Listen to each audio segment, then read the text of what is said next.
Connecting community, creating impact. This is the Chamber Link. Hello and good morning and welcome to the Chamber Link. I'm Setareh Campion and I am excited to be hosting today's conversation. Today we're talking about a topic that continues to shape careers and leadership journeys across industries, and that is mentorship. Whether you're early in your career looking for guidance or further along and thinking about how to give back, mentorship has a powerful impact on individuals, workplaces, and our broader community. And joining me today are Abby Zimmerman from the Fargo-Moorhead-West Fargo Chamber, Grace Rabel from Marvin, and Matt Prochniak from Moore Engineering. Each of them brings a unique perspective on what mentorship looks like at different stages in their career. So I'm excited to dive in. And before we really get to the hard-hitting questions, guys, why don't we start with some brief introductions, a little bit about who you are, what's your role, and how has mentorship played into your career so far? Let's start over with Grace. All right. Well, hello. My name is Grace Rabel. I work for Marvin. Marvin is a family-owned and led premium window and door manufacturer. I always like to add, because I find that it typically surprises people, is that we have in Fargo and West Fargo, we employ over 2,000 individuals in our 9-building wide campus. So I always love to add that for context. Specifically in my role as the community relations specialist, I lead our efforts on creating meaningful connections between our Marvin team and our wonderful Fargo-Moorhead-West Fargo community. In terms of mentorship playing a role in my career, I really believe that it has guided me to where that I am today. Specifically thinking of my time at Marvin, I've been there for just about a year. I still find myself in a little bit of awe. Typically, if you're in a meeting, a team meeting, it is not unusual to have employees who have been there for 10 or 20 years. And I find that really inspiring. I found that mentorship at Marvin, both informal and formal, is so intertwined in our company culture. And there's truly a support system from all sides. And I feel like it's really developed me into the professional that I am today. Great. Well, good morning. My name is Matt Prochniak. I'm currently a project manager at Moore Engineering in West Fargo, North Dakota. I've been with Moore a season 10 years. I say season because I also had 4 years of full-time internship there as well. Currently live in West Fargo, and I've just always had a connection with the area. The role mentorship has played in my career thus far is a pretty big one. I've had the benefit of having some pretty impactful mentors along the way, all playing a different part in my career, and they've all helped lay the foundation, not only for me as a professional, but a person as well, and I'm thankful for that. That's great. Mm-hmm. Yeah. All right, it's my turn. Good morning, everyone. My name is Abby Zimmerman. I am the Engagement and Program Strategist at the Fargo-Moorhead-West Fargo Chamber of Commerce. What that means is I wear 2 hats at the Chamber, which is very fun. I get to serve on our membership team, working with all of our members across the region, over 1,600 of them, all member engagement, member retention, all that fun stuff. And then I also get to run our Young Professional Network. So I get to work with our young professionals across the region on professional development and all of that good stuff. Mentorship has probably been the biggest key to my success in my career. As a young professional myself, I think that mentorship is the biggest tool for myself, just because I don't have the experience that everyone might have, but you can always lean on your mentors to help with that. Yeah, I love that. Abby, let's stick with that for a little bit. You mentioned that you do a lot of professional development for our young professionals in the community. From your perspective, and you kind of shared a little bit, but develop on this, why is mentorship such an important tool for professional growth? Yeah, I would say that mentorship is just a way that young professionals, especially, or really any professional, can find clarity and guidance when you're lacking experience. Mm-hmm. So I think about myself and my career. I've taken a lot of random turns, I would say, which has been very fun, and different jobs that I've had. And some of the problems that I've faced have been felt very, very challenging at the time. It felt like something like, I don't know how I'm going to get home tonight and eat dinner because this problem is like, the world is going to end. And then I would call a mentor and they'd be like, yeah, so that's fine. Please stop crying. Like, it's going to be okay. When you're new and you don't have that experience, the highs feel really high and the lows feel really low. Mm-hmm. And that mentorship can just be that sounding board to kind of level you out, I would say. say. Yeah, I think that's really great. And it kind of touches into what you talked about, Grace, sitting in meetings at Marvin with professionals who have been in the industry for up to 20 plus years on this really long-standing legacy company. That guidance and experience piece, do you have anything that stands out to you in this last year with like, maybe someone you wouldn't even call a mentor, but someone who's been there that has offered some of their experience to help in this journey? Yeah, absolutely. I think kind of the mentorship that I've experienced so far, especially thinking of my last year at Marvin, like I mentioned, it's informal and formal. So it's, maybe a team member that I work closely with who's able to guide me in an area that is maybe a little new to me or kind of a transition that we're going through. And I think there's formal mentorship that I've experienced where I really, anchor on an intention or something that I'm looking to improve. And they're able to directly share with me from their experience of how to kind of, like Abby said, anchor myself and kind of navigate it. That's super cool. Yeah. And, all of you are in somewhat more of that young professional world, right? But I even think that you bring something to the table as a new professional in these careers with folks that have been there for a while. We talked about relationships a little bit, and I'd love to hear from each of you on this. I'm going to start with you, Matt. So here's your heads up. But how have relationships helped to build out your career? And not even the word mentorship on them, but why is there such a high level of importance around those relationships? Yeah.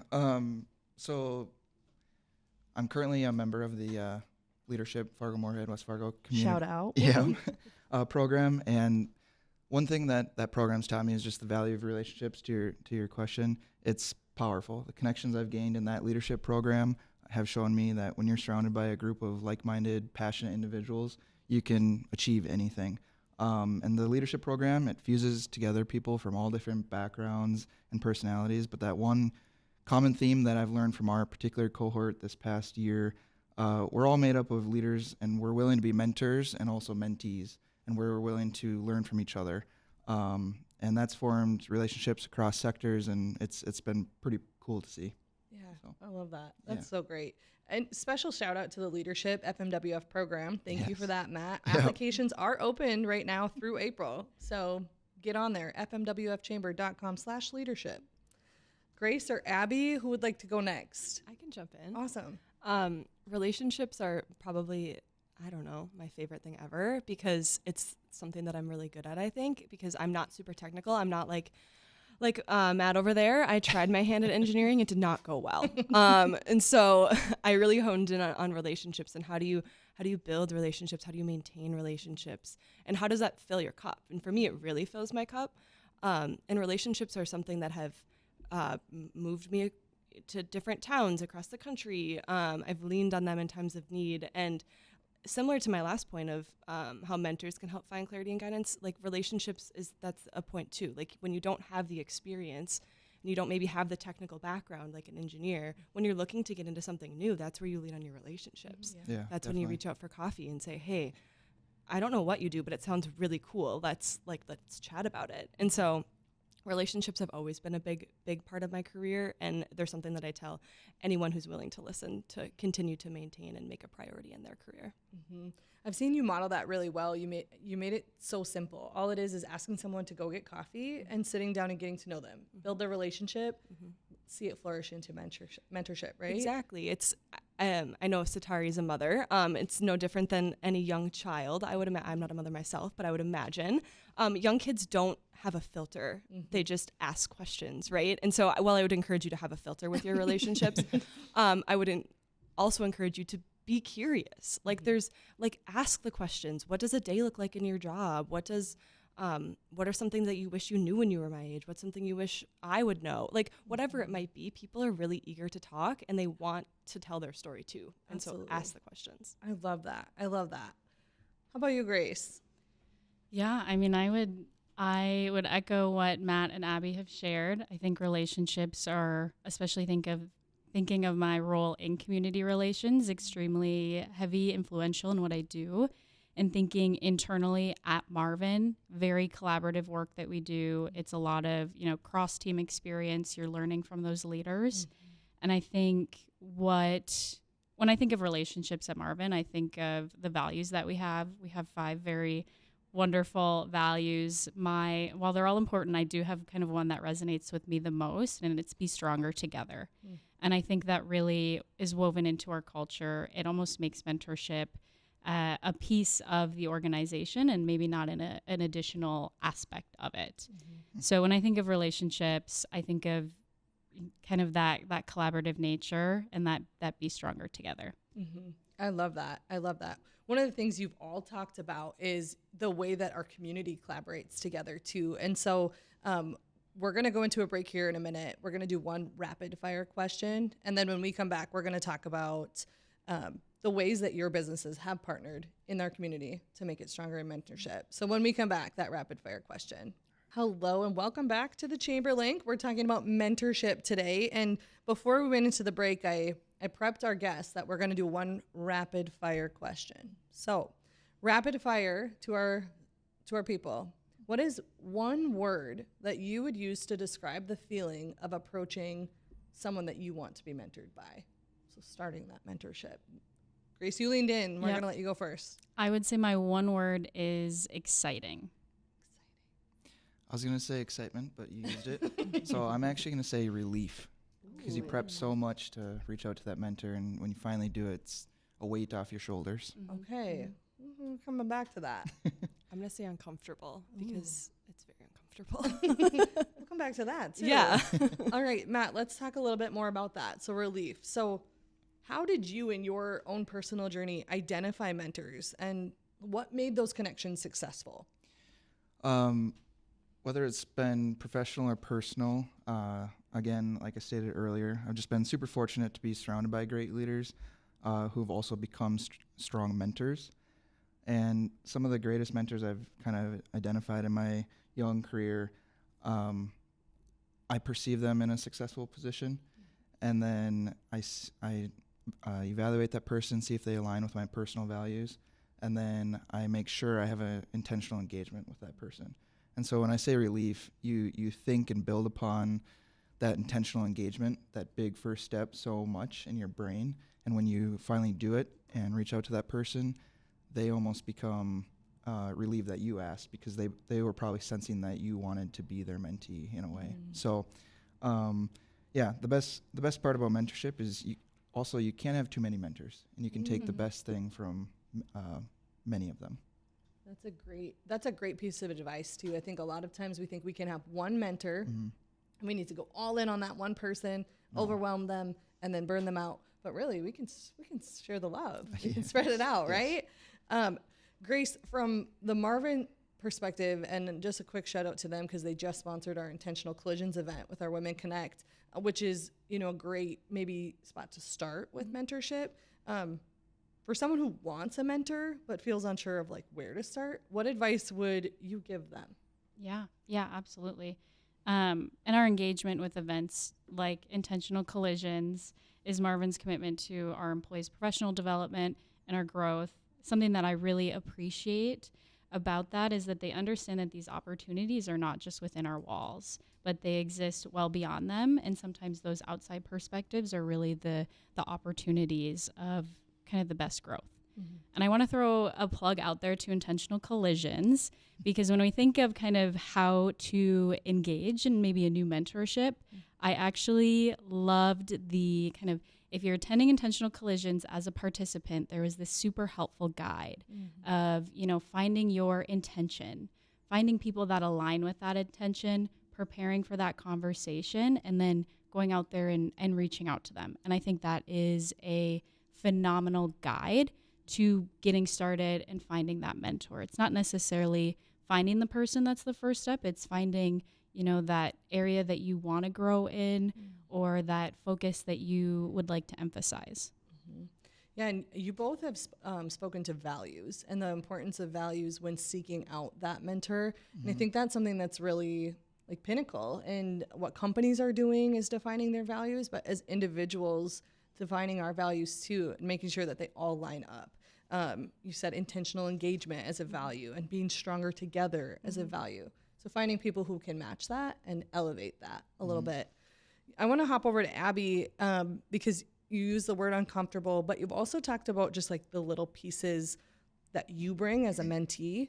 And so wondering if you can share from your own experience, what does it mean to be an engaged and proactive mentee, especially after that uncomfortable first ask? Yeah. Excuse me. So I said uncomfortable because my mother, shout out to my mother, has always told me that life should be uncomfortable. That's how you grow. And that if you're not seeking out uncomfortable experiences, you're just going to stay the same. And who wants to do that? So I made a very intentional effort when I came back from my second year of college after getting through the scary first year that I was going to make myself as uncomfortable as possible. And that's really where I saw a lot of my growth and kind of my career take off. And so that's why I bring that word up. And I think that it's important to remember as a mentee, you know, like careers and mentorship and all sorts of stuff in life just are very romanticized.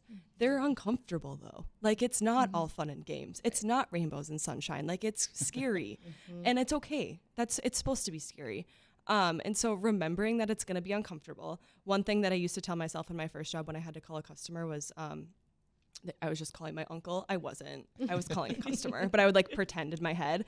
And so like to get through that, like over that hump, you can just pretend. Just pretend. It's going to be fine.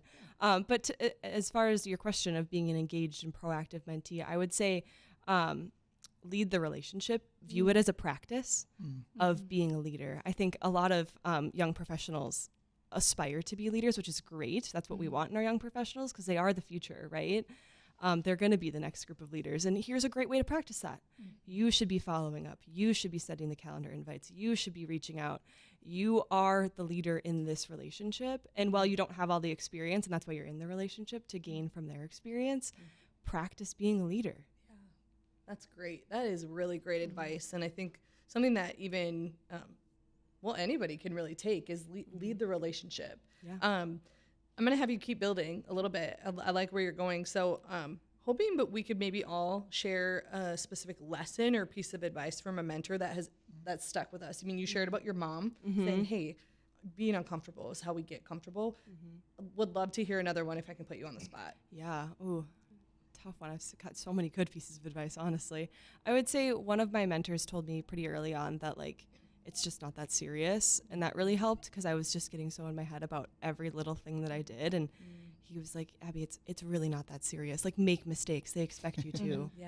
It's going to be fine. Yeah. So that would probably be the most. Such a valuable lesson, especially if you can learn it young and early. Yes. You mentioned that I'm a mom, but it's something I teach my kids. If you are the smartest person in the room, find a new room. And if you're the best person on the team, try to level up to a new team because you can always learn from mistakes and failure and the people who have gone before you. How about either of you want to share it, like a great lesson that you've taken with you? I have two. Well, one's kind of the cliche that comes to mind. Honesty is the only answer. It's played out in many different situations so far. But then building upon yours, you don't have to have everything figured out. And it's not a reflection of weakness or lack of preparedness. But the piece that always sticks with me when I've had two mentors say this very same thing, it's your opportunity to be surrounded by great leaders or others that can help you find that answer. So it's been a humbling lesson, but it's a good advice. That's awesome. Yeah, thanks for sharing. I think even just both of you have shared, you don't have to know everything. No. And that's where we're learning. We're learning in that kind of gray, the muddy spaces. Yes. Grace? Yeah. The lesson that comes to mind for me, and I think it was during a time when I felt like I had to learn everything. It was as I was nearing graduation from NDSU, and I picked a major that I loved, and I figured as I progressed through it that I would just know what happens next because that's how it works. Funny enough, that is not how it works. And one of my professors that I was really close with, I was, sharing my concerns, and she shared with me that it's not about the major that you get. It's about the skills, the experiences that you get from that, and almost how you market that. And I would almost attribute that to landing my first job after college. Yeah, and you've been at Marvin for about a year. How have you taken that lesson and brought it with you from one job to this next job? How have you built on that? Yeah, I think really when I think of that lesson, it grounds a little bit of confidence in myself. I was originally taught, I majored in anthropology, so what can an anthropologist bring to the table? Tell them why they need an anthropologist. But if you kind of scrub anthropologist for, insert skill here or experience here, of these are the things that I've learned, these are the things that I have been successful with, this is what I bring to the table, this is what I've done, and this is, the next step and the thing that I know that I can continue to do great things at and improve on. That's amazing. And a perfect segue into our next break, because what is that next step? And so after the break, we're going to get into the conversation of how did we become then a mentor? How did we take what we learned as mentees and apply that into mentoring the next generation? We'll be right back. All right, here the conversation, well, that's a hard word on a Tuesday, conversation shifts towards mentoring others and why taking what you've learned as a mentee and why it's so important giving that back. Okay, so Abby, I prepped you. We're diving in with you. Okay. When did you realize it was time to step into a mentor role? And what motivated you to do that? Yeah. What does that look like? Yeah, I've got lots of points on this. I'd say first, so when I was in college, I sought out a lot of mentors, and while they were all great, and I have nothing bad to say about any of them, none of them were, I couldn't see myself in their shoes because we didn't have similar lives. I was getting mentored by men and women who had children and were married and were well established in their career, which serves a great benefit. But I also wanted to be mentored by someone who was like 2 years into their career and it was in the trenches too, and could give me real-time advice on how to interview and how to sell yourself as a young professional and all of that stuff. So that was a big motivator when I decided this year to mentor a student at NDSU, because it's easy to say like, oh, I don't know, I don't have any experience. What could I bring to the table? You can always bring something. You can always bring something to the table. And I honestly think that a lot of young professionals especially love to learn from other young professionals because it just is real-time feedback. So that was one piece of it. I think another piece that I realized, the lesson that everyone knows, it takes a village, right? We often hear that when we're talking about parenting, which, wow, I'm bringing up parenting a lot. I don't know. Shout out the parents. Yeah, literally. You guys are the real ones. It takes a village to raise children. It absolutely does. It also takes a village to build a career. You can't do it on your own. There's no I in team. I mean, there's lots of sayings about this. And your village can be a wide range of people, and it should be. Yeah. You should have people in your village who are executive level, who have worked for 40 years. You should have people in your village who have worked for 20 years. You should have people in your village that are your age. You should every aspect of it. And so that was another piece too of you fit into the village somewhere. So find where you fit with someone else. You make a really good point too. I want to call this out is a mentor can be younger than you. Yeah. And I've been mentored by some really great young professionals.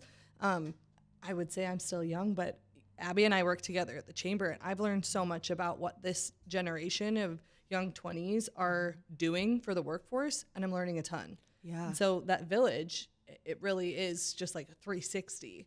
Yeah, and you bring up a good point too with our young professional network, and that in and of itself, yes, it's networking, and yes, it's connecting with others, but it's also just a huge group of mentors. I mean, you get them all in a room together. It's crazy the things the problems we're solving. You'd think world peace would be solved by now. Yeah, exactly. And so when you think about your career and stepping into that role, it doesn't have to look traditional. Is another point of it. Can join YPN, join a group where you're surrounded by other individuals, and look at that through a mentorship lens as well. Yeah, and it's valuable to work for companies who see that culture of mentorship as important. And I know we see that at the Chamber, especially with the things that we're doing with programs. I'd love to hear from Matt and Grace a little bit about how your companies have presented a culture of mentorship and how that encourages you to become involved as mentors. Sure. Organizations can encourage culture of mentorship just by giving team members the opportunity to try something that aligns with their career development goals. And then on top of that, or building upon that, just give them the bandwidth. They're going to trip, they're going to stumble, they're going to fall, like we've talked about earlier today. But you as a mentor just have to be there to be kind of that safety net and catch them. And then be willing to talk about maybe what they've learned and how they can grow and build upon that lesson. More Engineering, I think, does an awesome job, not only supporting, myself through this leadership program with the Chamber, but also internally, we have, I think, a great culture of mentorship and encourage leadership, not only from top down, but bottom up. And that kind of goes into your point, Abby. It's fun and exhilarating to work at a company like that. Yeah, absolutely. I'll add to that, Matt. I really like that you said clarity. That's kind of where my mind went right away. I touched earlier on the values that we have at Marvin. The one that resonates with me the most is be stronger together. But something that I really like about what they do is from day one, you learn the values of the company. You discuss them, you talk about what stands out. And when you do that, and when we're constantly exposed to them, they're all over our environment, you remember them. It sets sort of a general expectation and understanding of how we show up for each other. And I think it level sets and really becomes part of that culture, especially when I think of Be Stronger Together. I have never experienced a moment where I felt like I've had to figure out something on my own. And I think these values also reflect into the community. I think of the community relations work that I do. We understand that the communities are where our team members live. And while obviously we're very passionate about creating a great place to work, you also need to understand that the community is where our team members go home to. So how can we create a great community for them and everyone else in it? So I think those kind of external opportunities. I think of our engagement with the Adventures program, opening up our facility to educators and other sort of workforce navigators to really kind of bring it all together. And to me, it's almost like this wonderful environment of mentorship and kind of growth and development together. I think it's really awesome. Yeah, it really does all start melting, right? I mean, like what you do in the workplace is going to melt into when you go home and who you are at home. And I mean, we're doing all the shout outs, so why not do one more? Shout out to Marvin's, because they're also making great homes with windows and doors that work the best. So woo woo. But I think what's really interesting is you brought up Adventures, and I don't think we maybe hear enough about that opportunity that the Chamber does put on. And what that is our educators from the whole region into North Dakota and Minnesota, not just teachers, come in and they get to go into these businesses and they get to learn about what will be beneficial for that next generation. And what cool story that I'm going to share, Grace and I were actually hosting at a site once together, and a kindergarten teacher is learning. I think we were at Border States, and they were learning about what it takes to work at Border States, a kindergarten teacher. And so they're bringing that back to their students, and they're teaching them about collaboration. They're teaching them about teamwork. They're not teaching them how to be an engineer necessarily at that age, but it's starting as early as kindergarten and building up all the way into when they enter the workforce, which I think is really cool. So next question I have then kind of shifts gears a little bit. What are some of the myths and misconceptions people have, do you guys think, about being a mentor? So the one that I always think of is, I'm not old enough to be a mentor. That was the one I was going to say right off the top of my head. Took it. No, just kidding. Only high leadership or management positions can be mentors. Yeah. No, it can be from any seat. That's false. Myth busted. Busted. Yeah. And so where have you seen that play out, Matt? I've seen it play out at my current role at Moore. I mean, I think when I hopped into a role or started full-time of my seasoned years, as I alluded to, you don't want to mess up. You don't want to step out of your lane, and then you get a little experience under your belt, and you're like, wait a minute, I can also teach these team members the same thing. Or somebody else gets hired that's younger than you. It's like, I can teach you how I just learned from X, Y, or Z, and I can be that mentor. And then when you're on a team of or a greater project team, you kind of look around and it's like, how are you going to get this task done? How are we going to design this project? You're all doing it together, and you're all mentoring each other. You don't realize it, but that's what's going on. I love that. That's definitely myth busted. Everyone say it together. Myth busted. busted. Oh. Never mind. We didn't coordinate that right. We'll get the next one. What's another myth that we can bust today on mentoring? I can go. All right. I would say one that I hear a lot is like, I don't have the time to make an impact. Mentorship isn't something that it's not one size fits all. And so it's not like, oh, well, I'm going to mentor a student, and so I have to meet with them for an hour every week, and I don't have an hour every week. I've done something as little as taking 2 hours out of my day to go to Horace High School and do mock interviews with senior students. You know, the next generation of workforce is not going to be good if we don't invest in them, right? Like, we have to invest in our next generation if we want to keep progressing. And so it's not like it has to be every week, every month, every whatever it might be. Doesn't have to be a routine thing. It could just be every once in a while you take some time out of your day to go do mock interviews or whatever it might be. That's a great one. Yeah, there's no time frame on what it looks like to mentor someone. Myth busted. One, two, three. Myth busted. All right, Grace, bring us home with the third myth we can bust today. One that I think of is that your mentor needs to be in your field or kind of focused area of work. That's a myth. That's a myth. You don't need that. I don't need that. Get that out of here.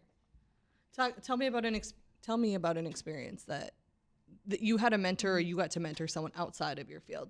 Yeah, I think what comes to mind right away is even just within Marvin. Well, it's not necessarily someone on my community relations team, but it might be a manufacturing engineer that I work with.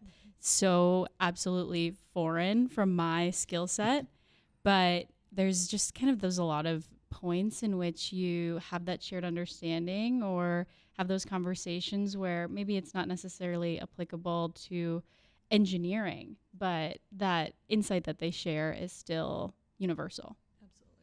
Absolutely. Well, myth busted. All right, we crushed that one. All right, so we're gonna take this into the break, and we've busted all the myths. We've talked about what it takes to be a mentor, what it takes to be a mentee. When we come back, we're gonna put it all together, and we're gonna look forward, and we're gonna give you something to take with you. All right, well, welcome back. We are going to take it home, looking ahead. How do we take mentorship into the next phase? So the question I'm going to ask all of us is, what's one simple step listeners can take right now, today, or tomorrow if you want, to engage in mentorship, whether that's as a mentee or a mentor? I'll start. Well, I kind of teased it earlier. It's take that step and find that engagement or that event that you're going to do to reach out to that mentor.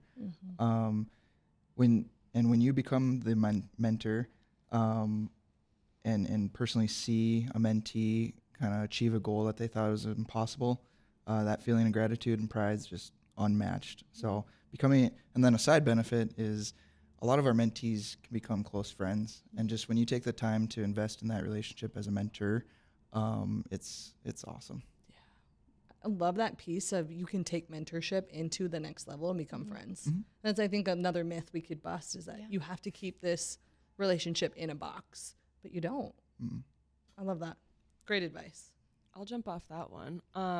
One thing kind of building off of that, I would say, is like make an intentional effort. So whether it's blocking your calendar, setting a goal for yourself. For a while, I set a goal for myself that I was going to reach out to one new person a week and ask for coffee. It's very easy to say like, oh, I'm going to work on networking this year. It's like a New Year's resolution, right? Like you're like, oh, it's going to be so great. And then like by January 15th, you're like, that we're done. I'm too busy. So don't be too busy. Make like a reoccurring event on your calendar, whatever it might be. You have to like actually mark it and do it, if that makes sense. What is one of the most effective ways or an effective way that you've reached out to people to get involved or ask for coffee? What are some ways that you've used? Yeah, I would say simply reaching out after an event has been really, really effective. And so attending different chamber events, whether it's Women Connect or a YPN event or just any event out in the community where you hear people speaking, take note of who it is, connect with them on LinkedIn, reach out, whether it's email, LinkedIn message, whatever it might be after. It's a great way to kind of have a warm open of just, hey, I saw you speaking at XYZ event. I really loved what you said, and I'd love to pick your brain more about your career and what you mentioned. would it be one of the most effective ways? You also could always ask a coworker to make a connection for you if they have it. That's always very effective. Good call out. Really good call out. I'd love to jump off of that, especially from the mentee perspective. And I've touched on it a little bit of where I've found success is just having that bit of intention before you even reach out of like, what am I focusing on? Why am I reaching out to this specific person? So what area did they really shine in that I'm drawn to? Because I think that creates a little bit of maybe even accountability within the relationship of that first, coffee chat that you go to of, thank you so much for meeting with me. I'm really excited to talk to you about blank. It's something that I really want to develop in my career. And I think that you are just, you're just wonderful at it. And I'd love to learn from you. So a little bit of that accountability and just kind of focus area that you can work on together. Well, and who doesn't love a compliment? Oh, yeah. Right? Well, I was going to kind of build upon that. As a mentee, you'd be surprised at when you reach out to that mentor, they're going to be honored, and they're going to feel a sense of pride that you reach out to them. You want to learn from them and build upon their experiences that they've gone through. And so when you become that mentor, just embrace that as well, because that young person or peer, because it doesn't have to be a young person necessarily, just make sure you take the time to also invest back for the mentee, because they're putting themselves out there. Yeah. Yeah. One. Sorry to cut you off, Setareh. I have a fun fact for us today. Oh, love it. I actually reached out to Grace for advice when I didn't even know her. And so, little fun fact for all of our listeners is that the two people at this table have put this into practice. Yeah. I love that. Tell us about it if you want to. How did that go? How did it go? It went great. Yeah. I reached out just to chat. It was before I was working at the chamber, and I was curious about what the chamber was like. We have a connection. We're both nerds, and we were in student government.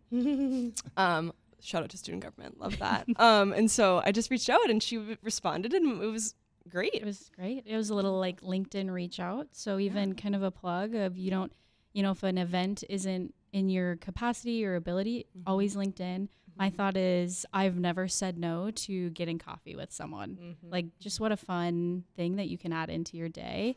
And generally, from my experience, everyone loves to share their skills and their insights. I really have not found someone who is not open to that. And I would even plug, I feel that our Fargo-Moorhead-West Fargo community is just like especially strong and open and focused towards that. The word that keeps coming to my mind is authenticity. And just even hearing all three of you talk about your experiences and the ways that you've developed mentorship relationships and mentee relationships, you really identified who you are and you showed up authentically. Has that ever been difficult to do? I would say yes, absolutely. I think it's kind of a reframing in your mind of just, who am I? What am I showing up to? I don't know. It's very easy to get very animated very quickly, and I'm supposed to be professional, and I'm supposed to be this and that, and I want to be this person. You have your people that you look up to, and so you almost have to reframe of like, yeah, it's great to have people to look up to and role models, but like, what can I take from them and apply to myself? Because I'm not going to make it very far if I'm not authentic.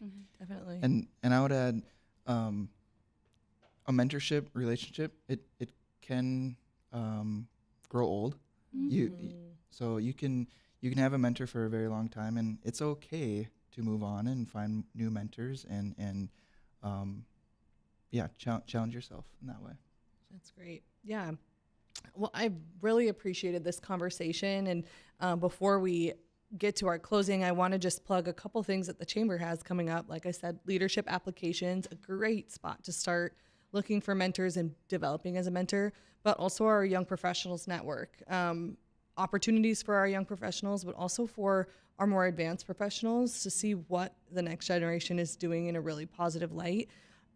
So with that, thank you to Abby, Grace, and Matt for sharing your stories and your insights on mentorship and for the ways that you're investing in others through your leadership and your companies and just beyond. It's so inspiring.